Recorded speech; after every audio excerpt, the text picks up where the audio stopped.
नमस्कार। जैसा कि आज आप सभी को यहाँ पर आमंत्रित किया है, हमारे राष्ट्रीय बौद्ध महासभा के द्वारा 26 नवंबर 2023 को जंतर मंतर पर एक धरना कार्यक्रम का आयोजन किया जा रहा है। उसको लेकर के आप सभी को यहाँ आमंत्रित किया है। उसके हमारे कुछ खास बिंदु हैं, 7-8 बिंदु हैं। उनके बारे में ये है, जिसमें जो मुख्य बिंदु हैं कि हमारे संविधान को जो है एक बदलने की बात की जा रही है। दूसरा एक बिंदु है कि हमारी जो नई संसद है उसमें सेंगोल का जो है वहाँ पर राजदंड जो है स्थापित किया गया है। और एक हमारे बौद्ध पर्सनल लॉ गठन के संबंध में है। इसी तरह से इस देश की जो एक मानवतावादी जो सोच का जो संविधान है, उस संविधान को जो खतरा है उसको लेकर के हमारा 1 दिवसीय ये कार्यक्रम का वहाँ आयोजन किया गया है, जिसमें पूरे देश से 10 से 15 हज़ार लोग एकत्रित होकर के एक शांतिपूर्ण तरीके से जंतर मंतर पर जो है धरना दिया जाएगा। इसके बाद में महामहिम राष्ट्रपति महोदय के नाम से एक अपना मेमोरेंडम सबमिट किया जाएगा वहाँ पर। ग्वालियर चंबल से कितने लोग शामिल होंगे? ग्वालियर चंबल संभाग से करीब जो यहाँ के हर ज़िले के जो पदाधिकारी हैं वो पूरी टीम पदाधिकारियों की जाएगी इसमें। और मैक्सिमम जो लोग पूरे देश से जो बुलाए जा रहे हैं, जो तहसील लेवल तक के जो हमारे पदाधिकारी हैं, मैन उनको अभी बुलाया जा रहा है। लार्ज स्केल में जो कार्यकर्ता वगैरह हैं उनको नहीं, जो मैन पदाधिकारी हैं अभी उनको लेके जा रहा है। तो अभी ये जब करने के बाद में आगे फिर जो भी एक अपनी रणनीति बनाई जाएगी, अगर इस पर गवर्नमेंट कुछ एक्शन लेती है तो ठीक है, अगर एक्शन नहीं लेती है फिर एक रणनीति के तहत जो एक शांतिपूर्ण तरीके से, हम लोग बौद्ध को बाबा साहब के मानने वाले लोग हैं।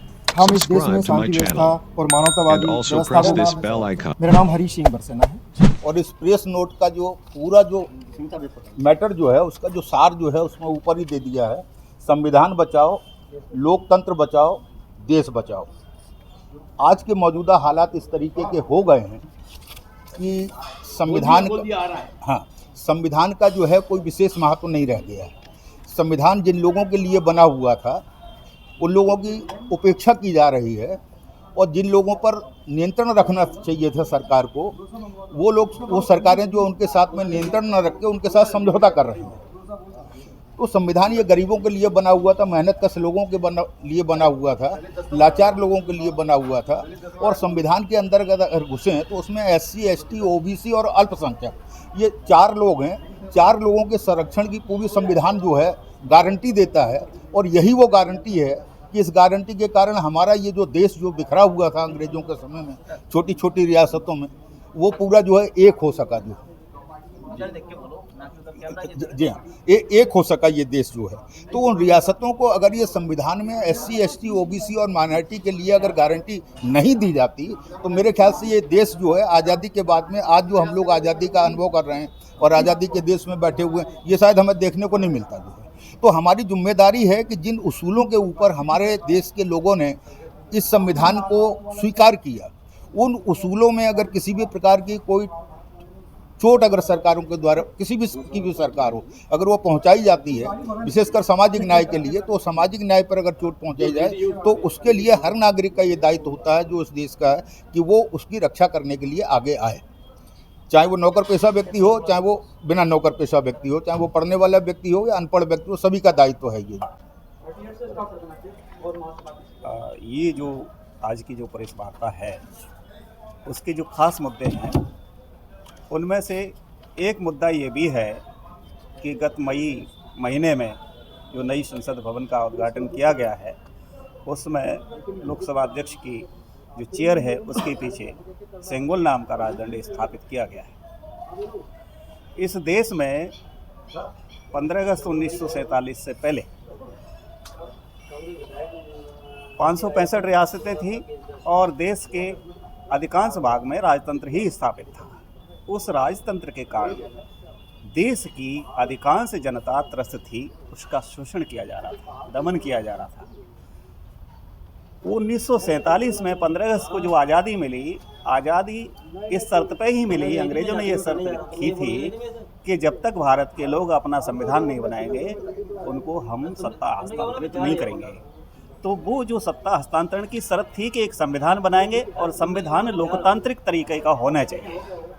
तो बाबा साहब की अध्यक्षता में लोकतांत्रिक संविधान बना और राजतंत्र को इससे निष्कासित किया गया, इससे इनकार किया गया कि भारत में राजतंत्र की प्रथा नहीं रहेगी। लेकिन पिछले मई महीने में जो नई संसद का उद्घाटन किया गया है उसमें सेंगोल नाम का जो राजदंड है वो लोकसभा अध्यक्ष की कुर्सी के पीछे स्थापित किया गया है। वो सीधा सीधा संकेत है कि हम संविधान को एक तरफ करके अब राजतंत्र लाना चाहते हैं।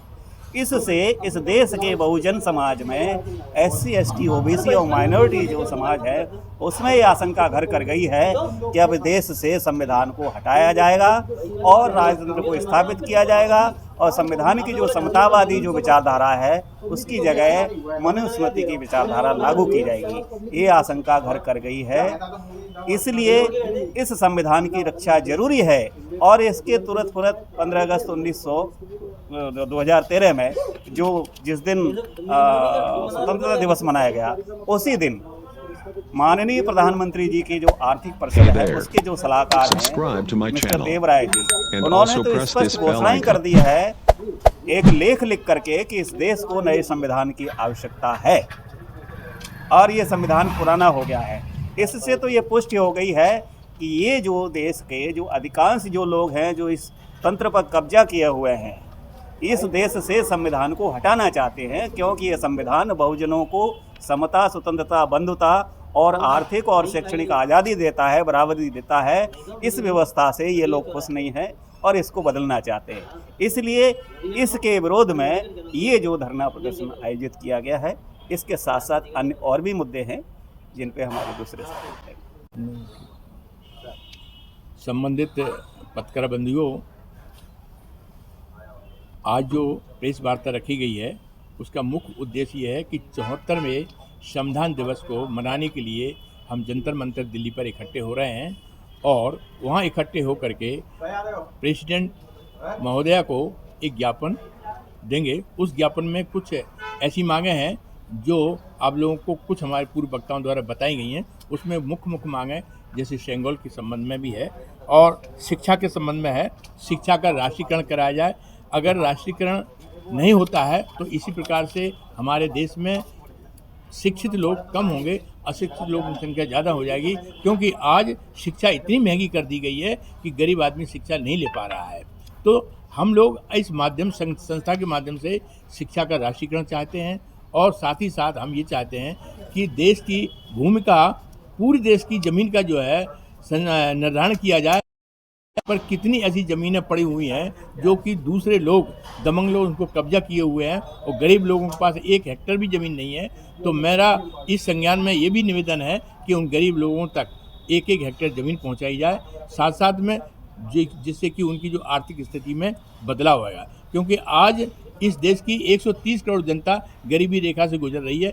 सिर्फ 10 करोड़ लोग ऐसे हैं जो पूरी तरह से धन दान से संपन्न हैं और रहा है कि 20 लाख लोगों के पास देश की 90% संपदा है और 10 बकाया के शेष लोगों के पास 10% संपदा है। इसलिए हम चाहते हैं कि इस प्रकार से देश की जो आर्थिक स्थिति जो बदतर होती जा रही है, मैं उसके लिए भी हमारा संस्था जो है उसके लिए बराबर प्रयासरत है।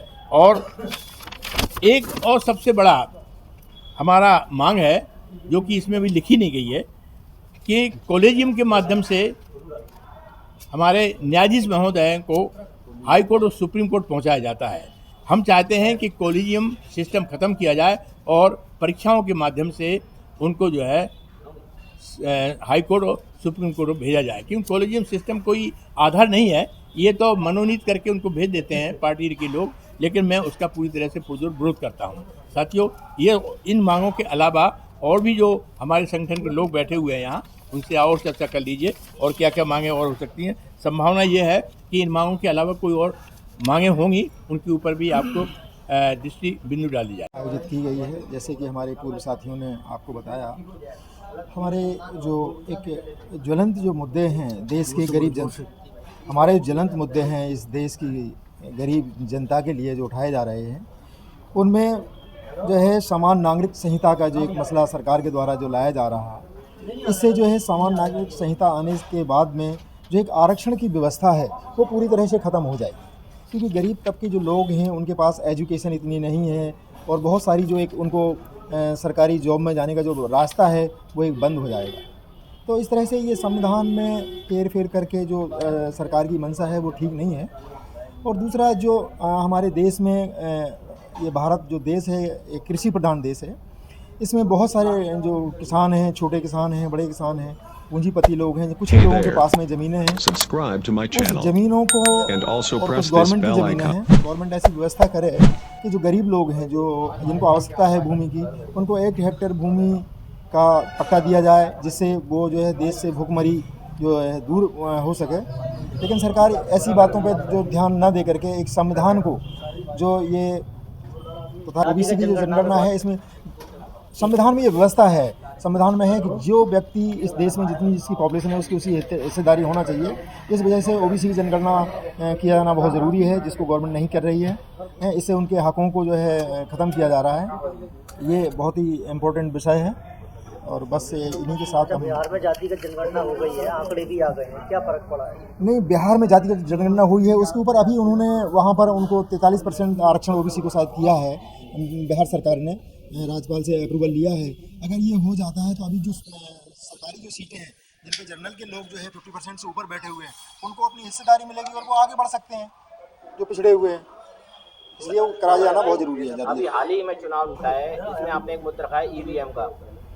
हाँ, ईवीएम एक्चुअली जिस देश में ये ईवीएम का निर्माण हुआ उस देश ने ईवीएम को खारिज कर दिया गया है और हमारा देश जिस देश ने निर्माण करने के बाद उसको खारिज कर दिया, हमारा देश उसको कर रहा है। इससे हेर फेर ये टेक्निकल गैजेट है, जैसे आपका ये मोबाइल फ़ोन है, ये इनमें कुछ भी हैक किया जा सकता है। इसी तरह से ईवीएम भी हैक की जा सकती है, इसमें संभावनाएं हैं। इसलिए बैलेट पेपर से किया जाना बहुत बेहतर होगा। राष्ट्रीय बौद्ध महासभा के सभी साथियों ने अधिकतर मुद्दे बता दिए गए।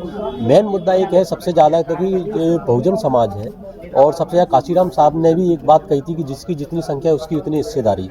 तो आप वर्तमान सरकार है, केंद्र सरकार है और भी तमाम सरकारें हैं, चाहे बीजेपी की बात करें चाहे हम कांग्रेस की बात करें, सभी बीजेपी तो जातिगत जनगणना कराना नहीं चाहती और कांग्रेस है पहले भी सत्ता में रही है, आगे भी उन्होंने नहीं कराई है। तो हमारी प्रमुख मांग है कि जातिगत जनगणना हो, क्योंकि जब तक जातिगत जनगणना नहीं होगी तब तक हमको कैसे मालूम पड़ेगा किसको, जो संविधान में जो संविधान बनाया गया है समता मूलक समाज की स्थापना करने का बना गया है, सभी को समान अधिकार मिले। तो भाई जब तक जिसके हमको मालूम नहीं होगा कि इनकी कितनी जनसंख्या है, इस समाज की कितनी है, उस समाज की कितनी है, तो उनको बराबर का हिस्सा कैसे मिलेगा। तो इसलिए इस देश में जातिगत जनगणना बहुत जरूरी है। अगर जाति जनगणना नहीं होती है तो इसका मतलब कि हम हर किसी व्यक्ति के साथ न्याय नहीं कर रहे हैं, न्याय संगत करना नहीं। मुद्दा है जो आपका, क्या इससे जातिवाद नहीं फैलेगा? क्यों जातिवाद फैलेगा भाई? जातिवाद फैलाने के लिए तो बड़ी व्यवस्था है ना। जातिवाद ये होता है कि किसी से ईर्ष्या रखना। कितने फायदे होंगे जातिगत जनगणना? जाति गणना के बहुत फायदे होंगे। मुझे ये बता दीजिए कि जैसे कि आपके परिवार में अगर आपके 4 भाई हैं तो 4 भाइयों की संख्या 4 भाई हो तो 4 भाई को अपन बराबर दिया जाएगा ना। क्या बांटेंगे बराबर? हर चीज़ बांटी जाएगी, जल है, धन है, संपत्ति, सारी चीज़ों का होना चाहिए भाई, समान अधिकार होना चाहिए सभी, जितनी संख्या वाली उसकी उतनी हिस्सेदारी। मतलब राजनीतिक चाहते हैं यहाँ पे, आर्थिक रूप से चाहते हैं, किस प्रकार? मैं राजनीतिक रूप से चाहता हूँ, आर्थिक रूप से चाहता हूँ, सामाजिक रूप से चाहता हूँ, हर रूप में सारी लोगों को सब व्यवस्थाएं मिलना चाहिए। और जिसकी जितनी संख्या भारी है, जिस परिवार में मैंने पहले ही आपको बताया, अगर मेरे परिवार में 4 भाई हैं तो मुझे 4 भाइयों का हिस्सा मिलना चाहिए ना। किसी की 1 भाई है उसको 4 भाइयों का हिस्सा दे रहे हो, जिसके यहाँ 4 है उसके यहाँ 1 का हिस्सा दे रहे हो। जातिवाद सबसे बड़ा एक श्राप है देश में, वो खत्म हो जाएगा इससे? जातिवाद तो खत्म नहीं होना है, मगर जातिवाद खत्म नहीं हो तो इसका मतलब हम सुविधा देना बंद कर दें। सुविधा नहीं, मेरा मतलब है जैसे जातिवाद भी एक बहुत बड़ा एक समझ लीजिए कारण है जो शोषण का जी है ना। तो जातिवाद से उसमें कितना फर्क पड़ेगा जातिगत जनगणना से? जातिगत जनगणना से बहुत ज़्यादा फर्क पड़ेगा। क्यों नहीं फर्क पड़ेगा? सभी को सुविधाएं मिलेंगी, सबको जिसकी जनसंख्या भारी उसकी उतनी अगर हिस्सेदारी दी जाएगी तो फिर किस प्रकार का।